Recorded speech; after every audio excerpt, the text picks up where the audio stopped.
Hey, what's up everybody? It's Flux with fluxwithit.com, and today I'm going to show you some synth nerding on a different type of level. So what we have here today is we have the Moog Sub Phatty, which is a monophonic analog synthesizer with digital control.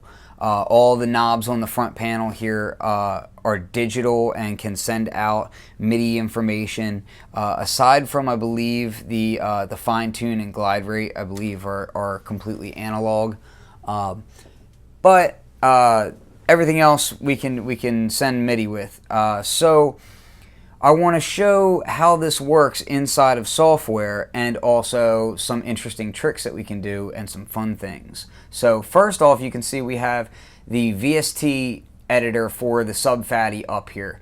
Now you can see that I'm in active panel mode, which means that how these knobs are all set is how they're going to behave. One of the things that I've done here is, if we go into preferences, you'll notice that I've actually gone ahead and turned local control off, which means all these controls are not actually controlling the synth straight away. They are going into machine, and then the MIDI from machine is controlling the synth. That allows me to do some flexible things. Now you'll notice that when I turn this filter knob, you can see the knob in the VST editor do the exact same thing. Same with resonance, so forth and so on. The reason why I'm doing it that way is because what I also have loaded up right now is, if I press my third pad here, you'll see I have Monark. And Monark is a wonderful monophonic virtual analog synthesizer by Native Instruments that is modeled after the Mini Moog synthesizer. Now the Mini Moog and the Sub Phatty are a little bit different for a few different reasons. The filters are a little bit different. The modes that the filters can run in are a bit different. The VCOs are slightly different. So there are some differences, but because this all sends MIDI and is mapped out so well on the hardware, it allows us to map, our VSTs out very clearly. Now what I've done is I've gone ahead and mapped the Sub Phatty to Monark, so that when I twist the cutoff knob on the Sub Phatty, you'll see that the cutoff knob over here on Monark is doing the exact same thing. And it will be same with resonance. Our envelope amount, which is contour on the Mini Moog, is all the same. So everything is actually working one-to-one. The only things that I've really had to change are, so the octave switches on the Sub Phatty don't send completely around the octave ranges on Monark.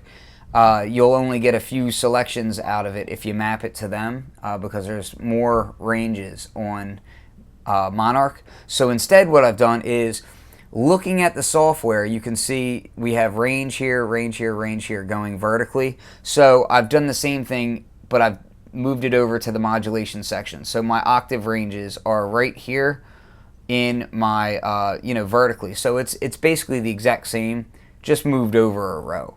Okay, so if I move this LFO rate knob over here, I can get all my different ranges. So let's go ahead and listen to it.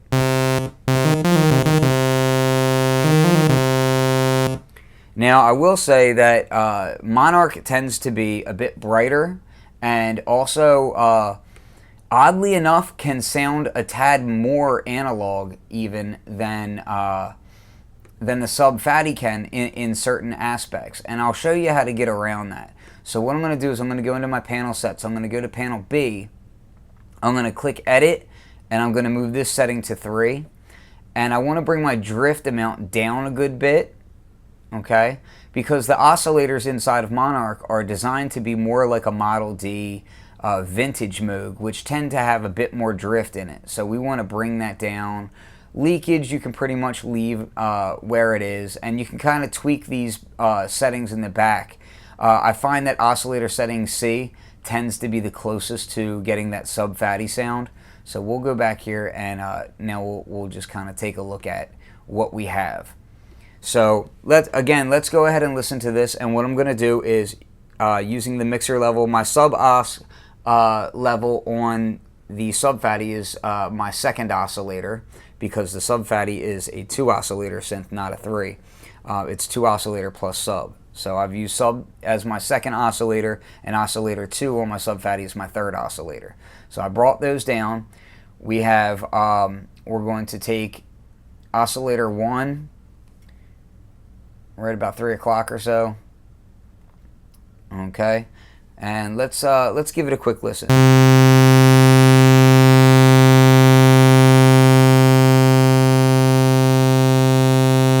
You can see the resonant peaks on here. Now let's go over to the Sub Phatty and listen to its saw wave.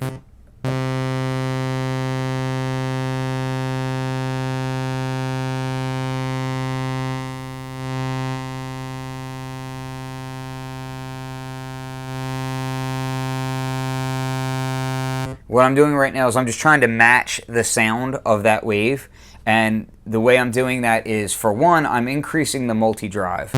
Now if you notice over here, I do have a little bit of load going on here, and I really don't have any feedback going on, but the load is kind of like the pre-filter load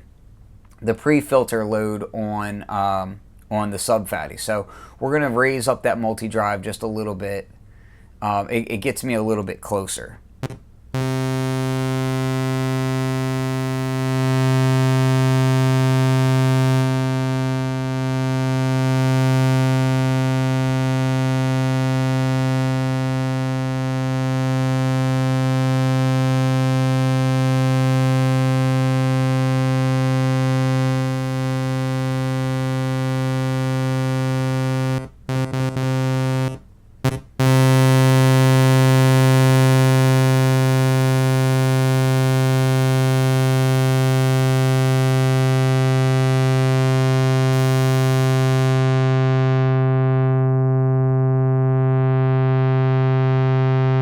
You will notice that the waves are inverted from each other a little bit here, but we're not really going to worry about that.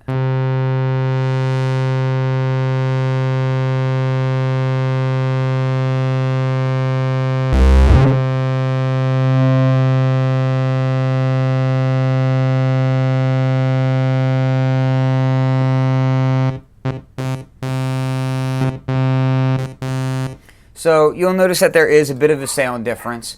Where I find the most fun, however, is in how the two filters react when they start to self-resonate and kind of scream off of each other. So let's play with that a little bit. First we'll do the Sub Phatty.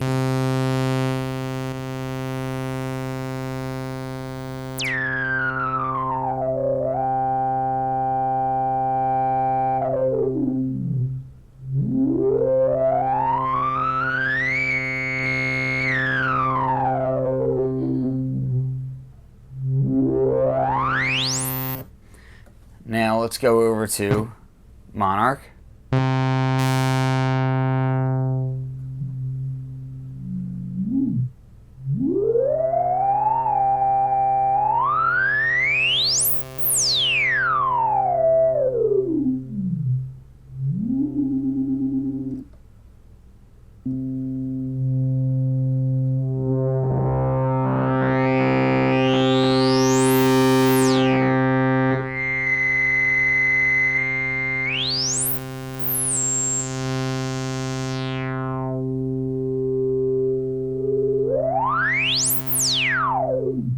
Back to the Sub Phatty.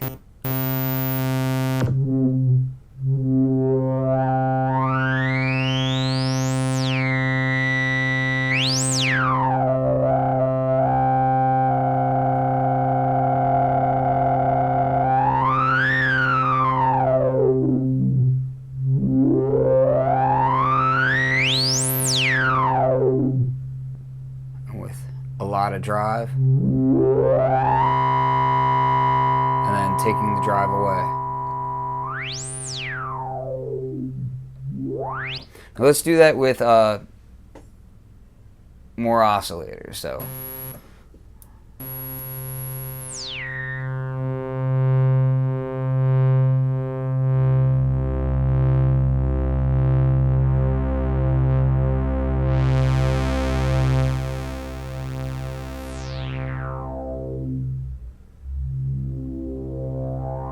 bring the level of the Moog up a bit.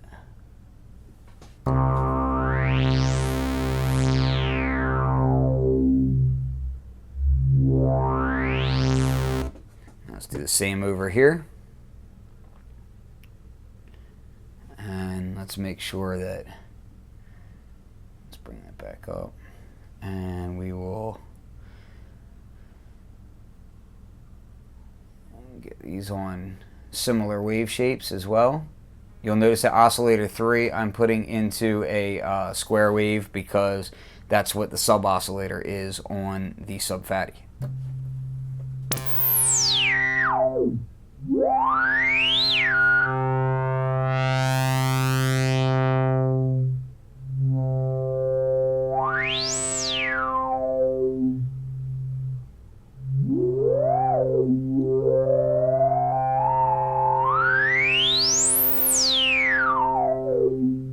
So you'll notice they both have a bit of a different resonant character to them, but they both sound really good. The Monarch filter has a really nice sound to it. Now you can also go into those settings in the other menu here, and we can see, let me get back to here, we can see that we can change it from mini Moog to linear,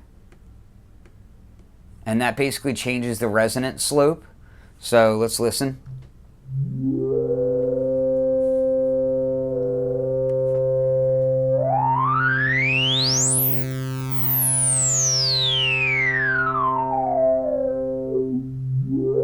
Let's bring that feedback up.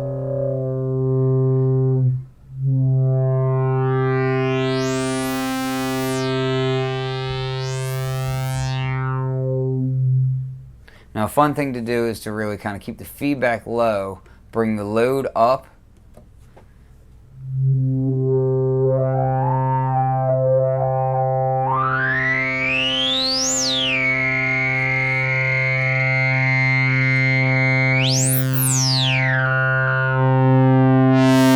And in my opinion, that gives you a little bit closer sound to the Sub Phatty. The Sub Phatty does have a slightly dark sound to it.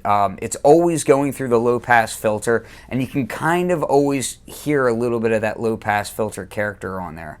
You'll notice that on the raw waveform of the Sub Phatty, you can kind of even see it a little bit. Granted, the waveform is inverted here, but you can kind of catch the idea.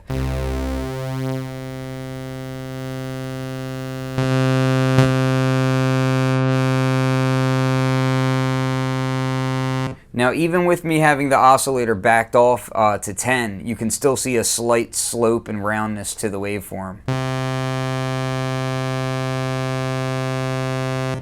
Now, granted, that's actually towards the start of the waveform because it's inverted, but you know, just interesting to note that kind of character. Now, another fun thing to do here is what I'm going to do is, now you could do this two ways. You can do it the easy way, which is to just go into Preferences and turn local mode on, and now no matter what pad I'm on, I'll still be controlling the Sub Phatty.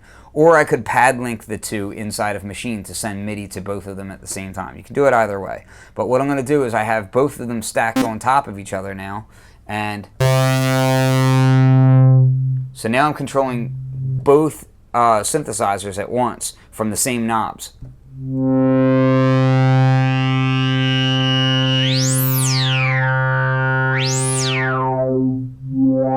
You can hear the two filters kind of play off of each other.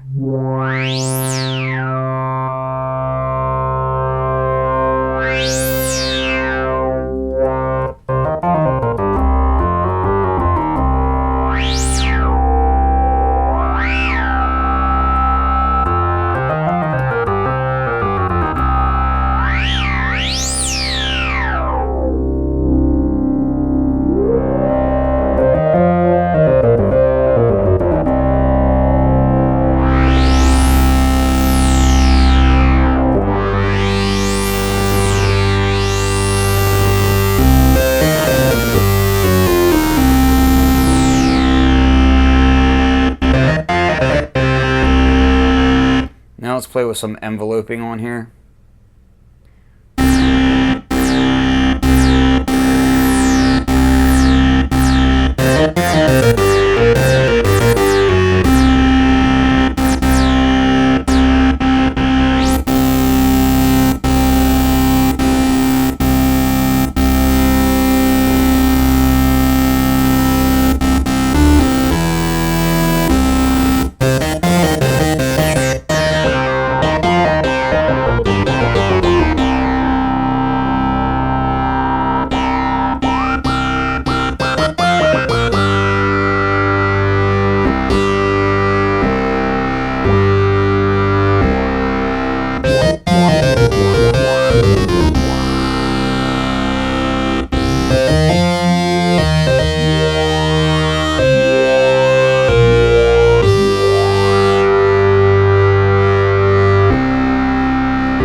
So just a cool technique, and again, you can use this to map really any plugin inside of your DAW or inside Machine or whatever it is that you're using.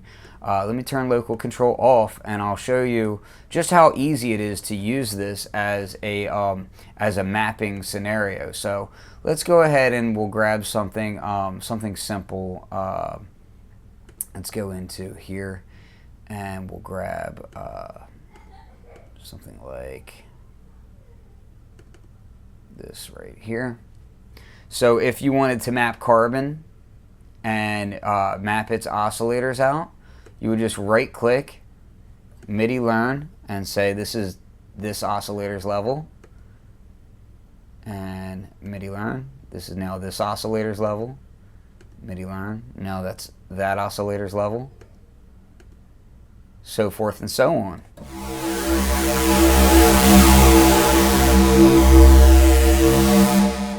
Just very easy to go ahead and do that. If I want to map my cutoff,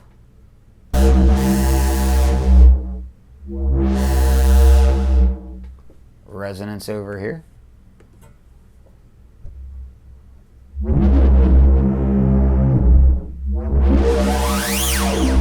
and of course it works with other things outside of Reactor. Of course, we could do something like, say, FM8,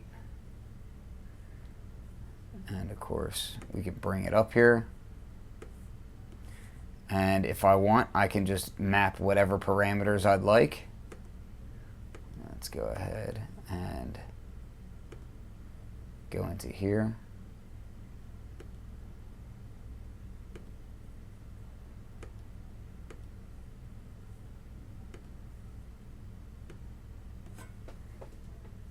Say I wanted the noise amp to be here. That's all you have to do. You can not map them all right away. Very easy. So I want my cutoff here. I just click my little MIDI button, click here, and there you go. So again, you know, it's more than just an analog synthesizer. It's a great MIDI controller as well. So this is Flux at fluxwithit.com. If you've got any questions, please comment, subscribe, and like. Peace.